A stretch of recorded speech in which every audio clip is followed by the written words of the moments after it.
Welcome back, everyone, to Public Affairs. I am your host, Kayleigh Aiken, and today I am here with the court-appointed Special Advocate Director and one of their volunteers. So why don't you guys introduce yourself and tell the audience a little bit about you? Hi, so my name is Jennifer Keller. I'm an attorney with 24 years of family law experience, and for the last 3 years, I have been serving as the director for the CASA program of Marion County. Hi, I'm Rhonda Hero Wilson, and I am new at this. I just got sworn in September 24th of last year, and right now I have my first case and enjoying it. Absolutely. So Jennifer, what is CASA? So CASA stands for Court Appointed Special Advocate, and CASAs are volunteer advocates who represent the best interests of abused and neglected children in the juvenile court cases. Mm-hmm. And Rhonda, what made you decide to become a volunteer? I know you just got your first case, so. I do pageants, as you know. Many of you didn't know that, and we have to have a platform. And my platform has always been for being an advocate and voice for children who have been in foster care or who do not have a voice. So I kept seeing Jennifer posting stuff about the CASA, and I started reading that it pertained to abused and neglected kids, and I wanted to find out more, so I reached out to her, and I feel like it's a perfect fit for me. Absolutely. So it goes right along with everything that I believe in. So. Absolutely. So what do CASA volunteers actually do? So they are assigned to a child or sibling group, and then their role is to advocate for the children in that case, whatever they need to serve their best interests. So it might be services, it might have to do with where they're going to be placed or how visitation is going to take place. And Rhonda's done an excellent job of that so far. Thank you. On her first case. Yeah. So we're really pleased with her. Thank you. The job she's done. I appreciate Absolutely. that. Thank you. So Rhonda, what do you do as a volunteer? As a volunteer, I go out to wherever the child is placed. I get a case, of course, and I go and visit. I don't visit just the child. I visit the care, like they might be with an aunt who is the kinship care person, or they might be in a foster care situation, or they could be in with family of friends or something. And I go out and talk with them and find out how it could be an infant, could be a child, or one or more. And I just kind of talk with them, see how things are going. And then if the child is verbal, right now I have an infant, so I observe him by looking, like when I first started to now, are they thriving? Are they happy with the person that's holding them? That sort of thing. And so, in doing that, it makes me be more aware of, like, he can't talk, but I can see that he's happy by his laughter and stuff like that. And then the caretakers let me know if they need anything, and then I bring it to Jennifer because I can't always answer questions or can't always do it, but I always try to write it down so that I can make sure that they have everything they need. Like when I first got there, I said, do you have formula? Because we have the WIC program. I wanted to make sure they were on top of that and stuff like that. So it's really, what is rewarding about this too is that from the beginning when you get your case till now to see the growth in the child. And we always strive for reunification with the parents. Sometimes that can't happen. So. Well, I didn't even think about that nonverbal child to be able to understand what they need. Yeah. So it's really nice that you pointed that out for me. Thank you. So Jennifer, under what circumstances would a child qualify for CASA? So children who are involved in cases that are brought before the court by Children's Services are the children that we primarily serve. So there might be allegations of abuse or neglect, or it might just be through no fault of their own. There's some reason that the parents can't provide care for a child. And then the court, judge or magistrate, will identify cases to refer to the CASA program. And then from there, I will contact one of our volunteers, tell them a little bit about the case, and if they're willing to take it, then I let the court know, and they become assigned to that family. Absolutely. So they mainly have to go through child services then?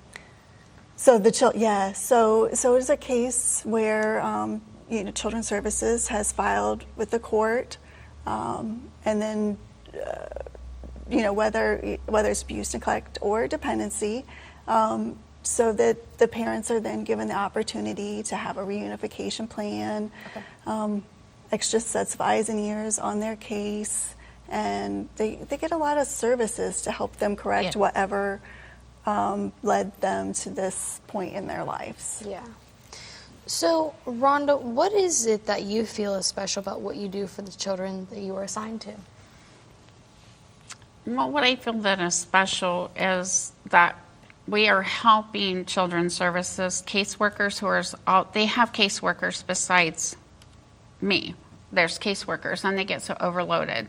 So what I think is so special about the job I do is that I can have my eyes and ears on them in a way that they don't, because I only have 1 or 2 cases, and right now just the one.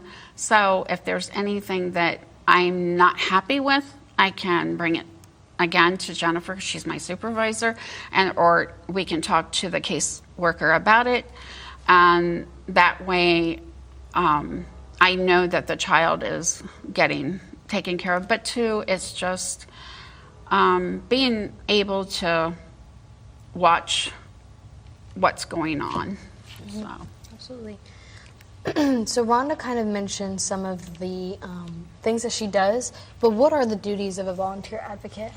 Yeah. So Rhonda did mention that she meets with the child regularly at his placement, and other cases, children might be in multiple places. If we had a school-age child, she might visit that child at school. And we also can observe visitations with the parents. And they also interview all the other important adults in the child's life. So that would include parents, other family members. It might be a neighbor, a teacher, a coach. The important. Could be a pastor, a Sunday school teacher, right? So all the important folks in that child's life, they can give a full picture of that child's circumstances. And that's really helpful for the court because they only hear, what's going on in the courtroom. So to paint that picture of that child's life and to help them understand, what is best for that child to really tell that story. CASAs often identify unmet needs. It might be they think a child needs to get into counseling. They might be recommending counseling. It might be a tutor. Maybe the CASA's worried that the child might have a learning disability and they might want to recommend an educational evaluation. And just all kinds of, different things that CASAs identify that sometimes maybe professionals wouldn't think of because we are in our headspace of, this is kind of typically how a case goes. And a CASA volunteer is really looking more, at that child's individual circumstances. And so they really can come up with some things that really do help children that, maybe if there weren't a CASA involved, no one would have thought of. Yeah, because like you mentioned, they're painting this picture from the outside world that not everybody is able to see like they are. So that's very helpful when they go into that room. So, Rhonda, what kind of time commitment do you put into this? Well, when you become a CASA, you are asked about 10 hours, but there can be more than 10 hours because you have 30 hours training. But we also train throughout the whole time we're a CASA, like maybe once a month there's events. Sometimes there's not once a month, maybe there's 2 in a week or something. But the trainings are very helpful. Then we do the Optima where we have to put our information, submit our notes, all of that, our court reports. Sometimes it can be more than 10 hours. It can be maybe in a month, it could be even 20 hours just at home doing notes and making reports and all that kind of stuff. So, but it's not anything that anyone shouldn't be able to handle. So, and when I do mine, I know that every time that I enter something, that child's going to be helped. And that's what I love it. Yeah. So. Yeah, so we tell volunteers the commitment is about 10 hours a month. And it can be anywhere from 12 to 24 months typically for a case to last. Yeah. It's really important for us to keep the same volunteer On the same case. on that case, just because the children in our CASA cases, they experience a lot of change. Their placements can change multiple times, and every time a placement changes, school's going to change, counselors are going to change, all their service providers are going to change.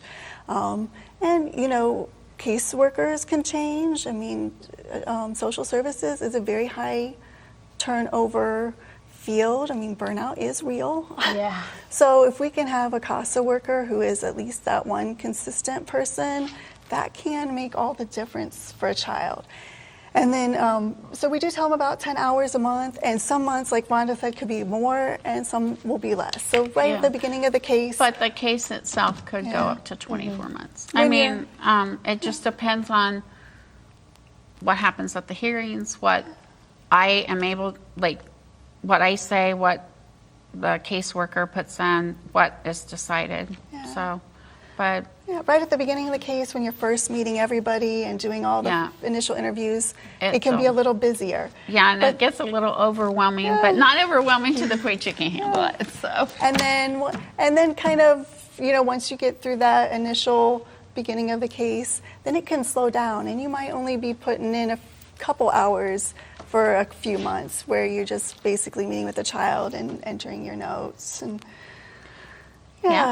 But meeting with the child is very, very rewarding to see from when you were there that month before to the stepping stones that it has reached, you know. So, and I'm looking forward to my next case.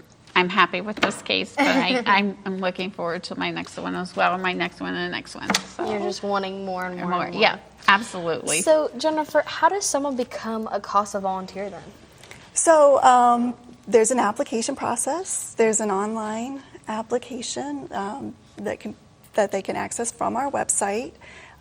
We do have background checks and an interview, and then they would join one of our pre-service trainings. Trainings are completely free.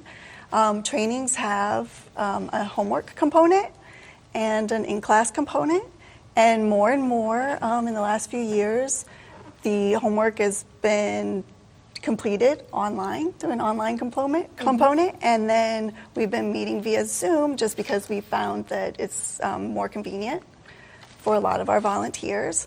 So that's an option, and I always just, you know, I try to be flexible, so if I have a group that really wants to meet in person, we meet in person. Rhonda and I met in person and get coffee. Have coffee and do training. Yeah. But yeah, so I really try to be flexible and you know, conscious that people have schedules and other things going on in their life. But then once we get through that training, then they get sworn in. They become officers of the court. It's actually quite official, and eligible to take a case from there. Absolutely. Well, what you guys are doing is really amazing. So. Thank you. And we will be taking a short break, and we'll be back.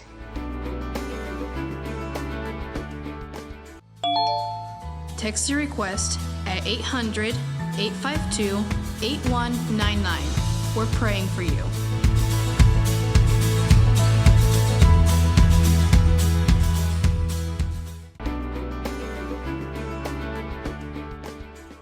Welcome back, everyone, to Public Affairs. Before our break, we were talking about how someone can become a CASA volunteer. So we're going to go back to Rhonda and talk to a CASA volunteer. So what is it like to speak up for the child in court? It feels good to speak up for the child in court, to let them know what your recommendations are. They don't go by just my recommendations, of course, but they do listen to my recommendations, and it feels good to be able to let them know what I've been observing, whether I have been there 6 months or, I go every month, and just let them know what my recommendations are, whether I think it's a good fit, whether I think he or she needs to be maybe placed somewhere else where it would be more better. But to me, it's very rewarding, and I appreciate them respecting what I have to say. That I'm important enough that they want to listen to what I have to say. Absolutely. So, do volunteers need to have a college degree for this? No. So to become a volunteer, you have to be 21 years of age, go through the application process that we talked about, and really just be someone who has the time and a heart for children. Mm-hmm. So volunteers come from all walks of life. We've got retirees, we've got stay-at-home moms, we've got busy moms who have a full-time job of their own, carting 2 or 3 kids around to different sports, and they still manage to, do an excellent job on their cases. Absolutely. And we have dads too, and guys. So yeah, guys, we need more of you. Don't forget to hit us up for a volunteer opportunity. Absolutely, because some of them kids, they don't have a father figure, so it's nice to have both male and female in that program. Absolutely. So, Rhonda, do you get support from the program? Yes, I get support from the program. Anytime I'm overwhelmed, or I'm just like, oh gosh, what do I do now? I call Jennifer. and everybody, like today coming here, I ran into one of our judges, and she goes, I'm very glad that you're a CASA. You really are good at what you do. And that really made me feel good.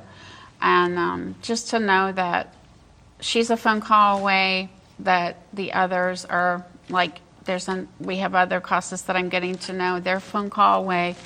It really feels good. And I know that if I needed to talk to one of the magistrates or something about that, of course, running that by Jennifer first, I would be able to do that and have support. Yeah, they're very good to you. Yeah. Very good. Very kind. And that means a lot. That makes me want to do it even more. Kind community. Yeah, it is. Need a strong very foundation. Nice community. So come join us. So you talked a little bit about the many hours for months. So what is the time commitment to be a CASA volunteer? So like we said, it's about 5 to 10 hours per month, I would say, on most months. You can have a busier month if there's something going on, and it just really depends on what's happening in your case at the time. Mm-hmm. And I would say, it's typically, most cases last about a year. Some will last up to 2 years. And it's pretty rare for them to last over that amount, but it can happen. If it's a particularly difficult case, difficult to place the children or find them a permanent home. Absolutely. And during our break, we talked about how CASA was new in Marion County. So when did CASA come to Marion? So we swore in our first group of volunteers in the fall of 2022. And it was a great group. They've done an excellent job and really kind of set the standard for CASA in Marion. Absolutely. So we're really proud of that strong start and those volunteers. Absolutely. So since you started in 2022, how many volunteers do you have now? So we tend to hover right around 10 to 12 volunteers. Currently, we're at 8 volunteers. So that are active and have a case. We have a couple that are still with us, and they're still going to take more cases in the future. They're just taking a little break in between cases. Mm-hmm. And that's perfectly okay. Things happen. People plan weddings and have things going on in their life. So when, that happens, they need to take a little break, and then they'll come back to us. It's very nice that you guys are flexible because, like you said, weddings or vacations or school or work. Yeah. So that's really nice that you guys are able to work with everyone's schedule. So Rhonda, how did the program provide training for you? Well, I had training online. I filled out the application and started classes online, and then a lot of times Jennifer and I would meet in person, like at the library or somewhere. And I love the fact I could do a lot of it online, the homework especially, and so it made it so much easier that way. Just meeting and doing it that way. So nothing outrageously hard. No, it's not hard. It's just you, on your homework, there's questions. If you have the training, you know what to rate. And it helps you get to when you have your first case, know what to do. I didn't know everything, but I'm still learning. I've learned a lot just from observing. But it's something, it's not hard. And so don't let that scare people. The homework and classes and all that is not And we hard. cover topics like domestic violence. Domestic violence and trauma. We've talked about the children and reunification, back with their parents. Some reasons why they can't be. We've talked about sometimes it's not a good fit where they're at. All sorts of stuff. Absolutely. So you have to go cover everything before you can even start. So it's nice. So Jennifer, how many children are currently at CASA? So we're currently serving 23 children, but there are so many more that that are eligible for a CASA volunteer that don't have one. Right. So in our county, we tend to file abuse, dependency, or neglect cases for right around 150 kids per year, give or take. And so, our long-term goal, of course, is to have a CASA for every one of those children. And our short-term goal is just to increase each year how many of those children we can pair with a CASA. I say, how many children max do you give per volunteer? So we will give them probably 2 cases max. I mean, if we had like a superstar volunteer who really wanted more than that, we would discuss it. But most of our volunteers just take 1 case. So that usually is one child or a sibling group. Okay. So there might be, 4 or 5 like sisters or brothers that they're serving, or it might just be an only child that they're serving. So it just depends then? Yeah. Okay. So how many more CASA volunteers do you need? You said 150 to 175 children that don't have CASA, so... Yeah. So, I think that it's probably limitless for us. But to be realistic, it would be great if we could, sign up 10 to 15 new volunteers in 2025. Yeah. That would be a wonderful goal for us. Absolutely. I mean, like you said, it's hard to get all them children in just for one county, especially with being so new. Right. So what is special about having a CASA then? So what is really special is that CASA is typically laser focused on just that one case, right? So what's going on with that one family and that one sibling group. And they really work well with our caseworkers. They write excellent reports for the court, and the court loves getting CASA reports and getting that picture, that full picture of what's going on with the whole family. And it really helps them to make informed decisions about what should happen next for that child as far as custody, visitation, the whole gamut, what kind of services might need to be ordered, all of those kind of things, so that they're really making an informed decision. Absolutely. So, Rhonda, what would you say to someone who's thinking about becoming a CASA? First of all, I think the things that I have said and I have asked is when they've asked me what do I do, what is a CASA, and what do you have to do to be a CASA? First of all, I ask them, do you have a heart for children? Because some of the things that you hear are it hurts your heart to hear what they've been through and what has happened to them. But usually I just tell them that it's if you love children and they come through a lot of trauma and you can help them reach a spot that find a family if they need to, then come join us and come talk, at least come and talk and see if this is a good fit for you. But mostly it's got to be something that you can do, because it is heart-wrenching to know what they've been through, but it's also rewarding when you see the difference that you're making and the people that's caring for them is making in their lives. So. Absolutely. Well, Jennifer, how does someone who's interested in CASA find out more information? So they can call me. We have a website. We're at www.marioncasa.org. We're also on social media on Facebook and Instagram at Marion County CASA. And just give us a call. We can set up a time for you to talk with volunteers, talk with me, answer any questions they might have about CASA. Absolutely. And then if someone was interested in becoming a CASA member, when is your next training? So we are hoping to start our next training in June. So need to get signed up before then. So get signed up before then, yes. Absolutely. Yeah. So as we're getting ready to wrap up this interview, would you like to share the mission statement for CASA? So CASA's mission is to recruit and train and walk alongside volunteer members of the community as they advocate for children who have experienced abuse and neglect. Absolutely. Well, thank you both for meeting with me today. I appreciated it. Thank you for having us. And as always, you're watching Public Affairs, and I am your host, Kayleigh again. Thank you.